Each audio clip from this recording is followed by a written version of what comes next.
Baiklah, saya Khairuni Malango akan menjelaskan aliran-aliran filsafat pendidikan. 1. Filsafat pendidikan idealisme. Idealisme merupakan suatu aliran filsafat pendidikan yang berpaham bahwa pengetahuan kebenaran yang paling tinggi adalah ide dari diri sendiri, bukan dari orang lain. Aliran idealisme dalam pengetahuan berpendapat bahwasanya pengetahuan tidak dapat diperoleh melalui panca indera karena dunia itu maya atau menyamping dari dunia kenyataan. 2. Filsafat pendidikan realisme. Filsafat realisme ialah pandangan bahwa objek-objek indera adalah real dan berada sendiri tanpa disadarkan, tanpa pengetahuan lain atau kesadaran akal. Filsafat pendidikan realisme merupakan aliran dalam ilmu pengetahuan yang mempersoalkan objek pengetahuan manusia. Aliran ini memandang bahwa objek pengetahuan manusia berada di luar diri manusia. 3. Filsafat pendidikan materialisme. Materialisme adalah paham filsafat yang meyakini bahwa esensi kenyataan termasuk esensi manusia bersifat material atau fisik. Hal yang dapat dikatakan benar-benar ada adalah materi. Aliran filsafat materialisme memandang bahwa realitas seluruhnya adalah materi. Materialisme berpandangan bahwa hakikat realisme adalah materi, bukan rohani, bukan spiritual atau supernatural. Pragmatisme berasal dari kata pragma dalam bahasa Yunani, yaitu tindakan atau perbuatan. Suatu aliran yang mengajarkan bahwa yang benar apa yang membuktikan dirinya sebagai benar. Eksistensialisme merupakan suatu cabang aliran filsafat pendidikan yang memiliki suatu pandangan bahwa hakikat manusia adalah suatu eksistensi dari manusia itu sendiri. Hakikat manusia merupakan suatu yang menguasai manusia secara menyeluruh, yaitu manusia itu sendiri, dan cara memandang tidak dari zat atau roh tetapi dipandang dari segi keberadaan manusia. Progresivisme merupakan aliran filsafat pendidikan modern yang menghendaki adanya perubahan pelaksanaan pendidikan menjadi lebih maju. Filsafat pendidikan perennialisme berasal dari kata perennial yang bermakna abadi, kekal, dan tanpa akhir. Perennialisme berpendapat bahwa pendidikan itu lebih menuju ke masa lampau yang dianggap ideal dan memberikan pengetahuan adanya suatu nilai-nilai kebenaran yang jelas, absolut, dan abadi.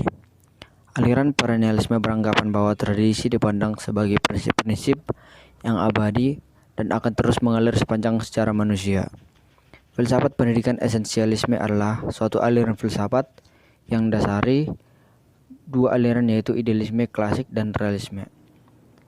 Esensialisme itu sendiri merupakan suatu aliran yang menginginkan manusia kembali ke kebudayaan yang telah terbukti manfaatnya dalam kehidupan manusia. Rekonstruksionisme berasal dari bahasa Inggris reconstruct yang berarti menyusun kembali. Rekonstruksionisme merupakan kelanjutan dari gerakan progresivisme. Gerakan ini lahir didasari atas suatu anggapan bahwa kaum progresif hanya memikirkan dan melibatkan diri dengan masalah-masalah masyarakat yang ada pada saat sekarang ini.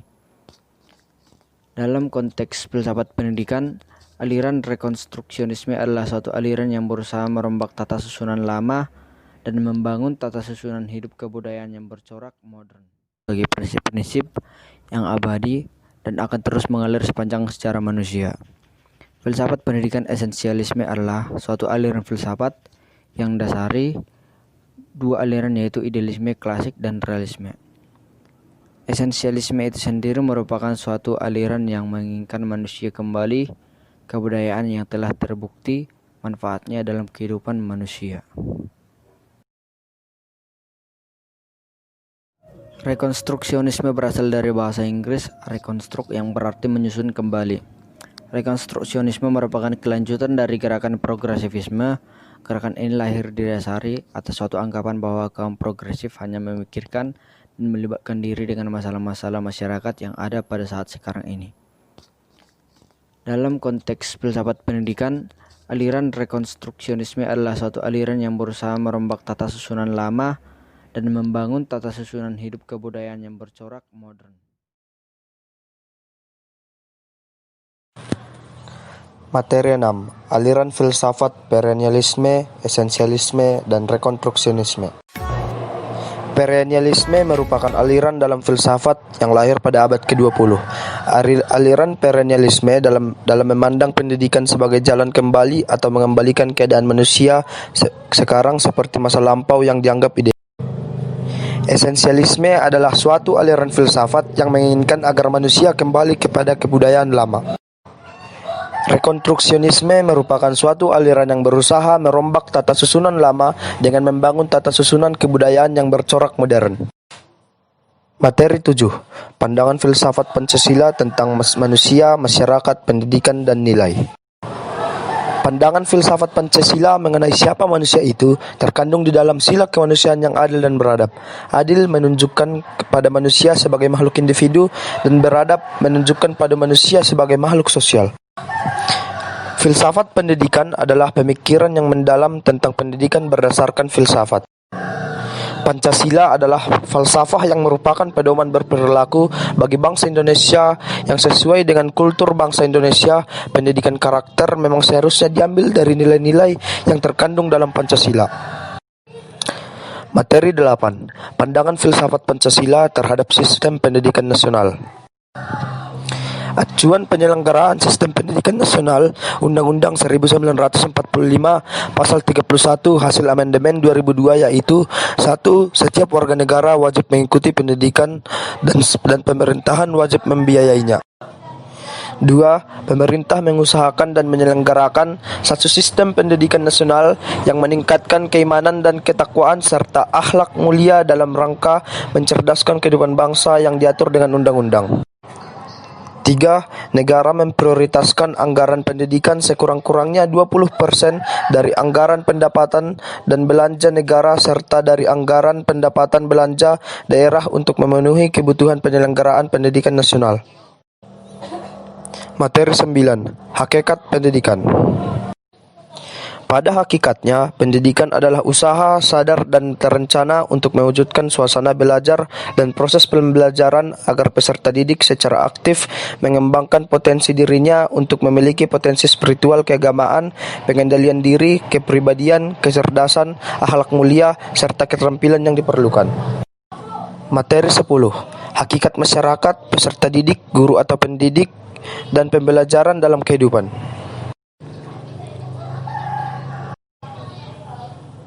Pengertian pendidik adalah orang yang mendidik. Pengertian ini memberikan kesan bahwa pendidik adalah orang yang melakukan kegiatan dalam bidang mendidik. Peserta didik adalah makhluk yang berada dalam proses perkembangan dan pertumbuhan menurut fitrahnya masing-masing. Mereka memerlukan bimbingan dan pengarahan yang konsisten menuju ke arah titik optimal kemampuan fitrahnya. Masyarakat adalah suatu perwujudan kehidupan. Bersama manusia dalam masyarakat berlangsung proses kehidupan sosial, proses antar hubungan dan antaraksi.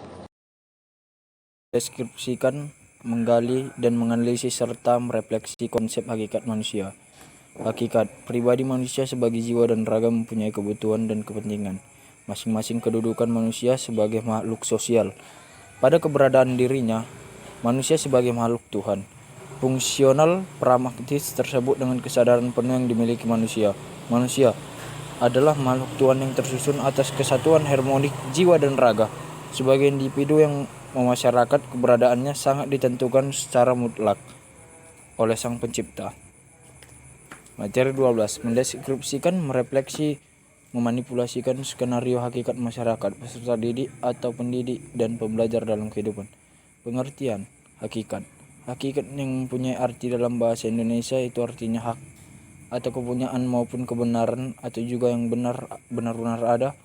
Secara etimologi, kata hakikat itu inti dari suatu puncak atau juga sumber dari segala sesuatu. Hakikat masyarakat. Masyarakat adalah suatu perwujudan kehidupan manusia. Dalam kehidupan masyarakat berlangsung proses kehidupan sosial, yaitu proses hubungan dan interaksi. Di dalam masyarakat suatu lembaga kehidupan manusia berlangsung pula ke seluruh perkembangan manusia. Teori tentang hakikat yang berkembang dan dianut dunia pada umumnya antara lain teori atomistik, 2 teori organisme, 3 teori integralistik. Hakikat peserta didik. Peserta didik adalah makhluk yang berada dalam proses perkembangan dalam pertumbuhan menurut fitrahnya masing-masing. Mereka memerlukan bimbingan dan arahan yang konsisten menuju ke arah titik optimal kemampuan fitrahnya. Aspek peserta didik: 1. Aspek pedagogis, 2. Aspek sosial dan kultural, 3. Aspek tauhid.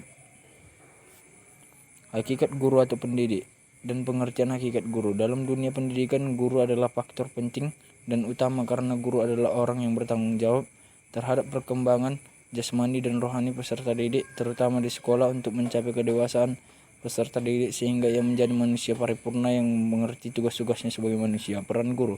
Guru memiliki beberapa peran antara lain. 1. Mengatur kegiatan belajar siswa. 2. Memanfaatkan lingkungan baik di dalam kelas maupun di luar kelas. 3. Memberikan stimulus, dorongan kepada siswa maupun pengarahan.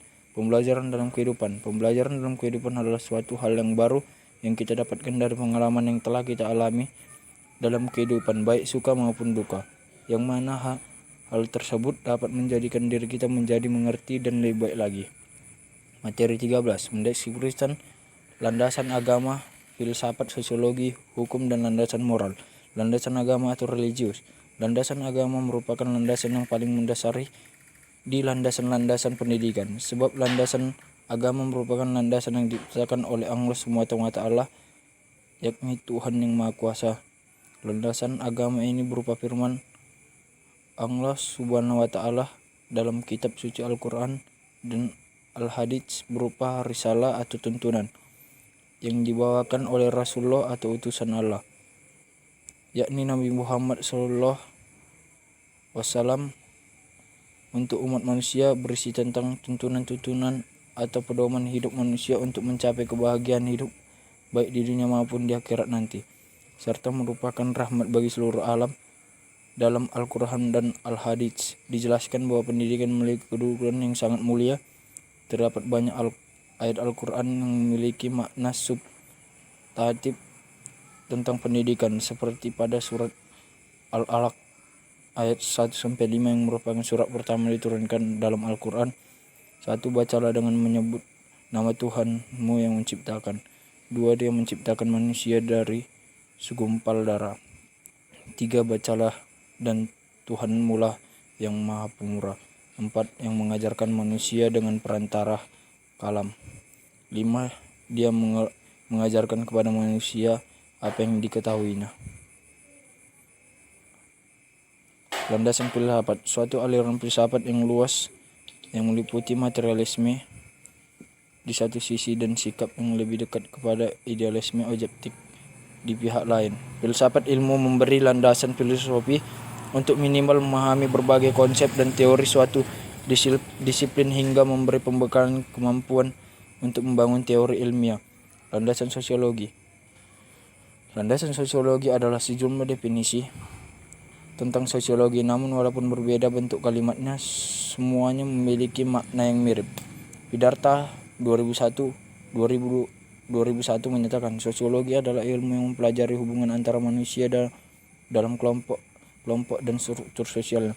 Jadi sosiologi mempelajari bagaimana manusia itu berhubungan satu dengan yang lainnya dalam kelompoknya dan bagaimana susunan unit masyarakat atau sosial di suatu wilayah serta kaitannya suatu dengan yang lain. Sosiologi mempunyai ciri-ciri sebagai berikut. Empiris merupakan ide utama sosiologi sebagai ilmu. Sosiologi bersumber dan diciptakan dari kenyataan yang terjadi di dalamnya. Teoretis merupakan peningkatan pasif penciptaannya tadi yang menjadi salah satu bentuk budaya yang bisa disimpan dalam waktu lama dan dapat diwariskan kepada generasi berikutnya. Kumulatif sebagai akibat dari penciptaan terus-menerus sebagai konsekuensi dari terjadinya perubahan di masyarakat yang membuat teori-teori itu akan berkumulasi mengarah kepada teori yang lebih baik dan etis, karena teori itu menceritakan apa adanya tentang masyarakat beserta individu-individu di dalamnya, tidak menilai apa hal itu baik atau buruk. Landasan hukum. Tiap-tiap negara memiliki peraturan perundang-undangan sendiri. Semua tindakannya yang dilakukan di negara itu didasarkan pada undang-undangannya tersebut. Apabila terdapat suatu tindakan yang bertentangan dengan perundangan itu dikatakan tindakan melanggar hukum. Negara Republik Indonesia mempunyai berbagai peraturan perundang-undangan yang bertingkat mulai dari Undang-Undang Dasar 1945, Undang-Undangan Peraturan Pemerintah, ketetapan sampai dengan surat keputusan. Semuanya mengandung hukum dan patut ditaati. Landasan dalam hukum berarti melandasi atau mendasari atau titik tolak. Landasan hukum seorang guru boleh mengajar misalnya adalah adanya suara keputusan tentang pengangkatannya sebagai guru. Yang melandasi atau mendasari guru menjadi guru adalah suatu keputusan itu beserta hak-haknya pendidikan menurut Undang-Undang 1945 yakni terdiri pada pasal 31 ayat 1 yang berbunyi tiap-tiap warga negara berhak mendapatkan pengajaran. Ayat 2 menyatakan bahwa pemerintah mengusahakan dan menyelenggarakan satu sistem pengajaran nasional yang diatur dengan Undang-Undang Nomor 20 Tahun. Materi 14 mendeskripsikan landasan asas-asas pendidikan serta pembelajaran berbasis hibrid dan blended. Pengertian landasan dan pendidikan. Secara leksika, landasan berarti tumpuan dasar atau alas. Karena itu landasan merupakan tempat bertumpu atau titik tolak atau dasar pijakan titik tolak atau dasar pijakan yang dapat bersifat material. Contoh, landasan pesawat terbang. Dapat pula bersifat konseptual. Contoh, landasan pendidikan. Landasan yang bersifat konseptual identik dengan asumsi. Adapun asumsi yang dibedakan menjadi 3 macam asumsi, yaitu aksioma, postulat, dan premis tersembunyi. Pendidikan antara lain dapat dipahami dari 2 sudut pandang. Pertama, dari sudut praktik sehingga kita mengenal istilah praktik pendidikan, dan kedua dari sudut studi sehingga kita kenal istilah suatu pendidikan. Berdasarkan uraian di atas dapat disimpulkan bahwa landasan pendidikan adalah asumsi-asumsi yang menjadi pijakan atau titik tolak dalam rangka praktik pendidikan dan studi pendidikan. Landasan filosofis. Landasan filosofis adalah landasan yang berdasarkan atau bersifat filsafat atau falsafah. Kata filsafat, filosofi, bersumber dari bahasa Yunani, philein, berarti mencintai, dan sophos atau sophis berarti hikmah, arif atau bijaksana. Filsafat menelaah suatu secara radikal, menyeluruh dan konseptual yang menghasilkan konsepsi-konsepsi yang mengenai kehidupan dan dunia.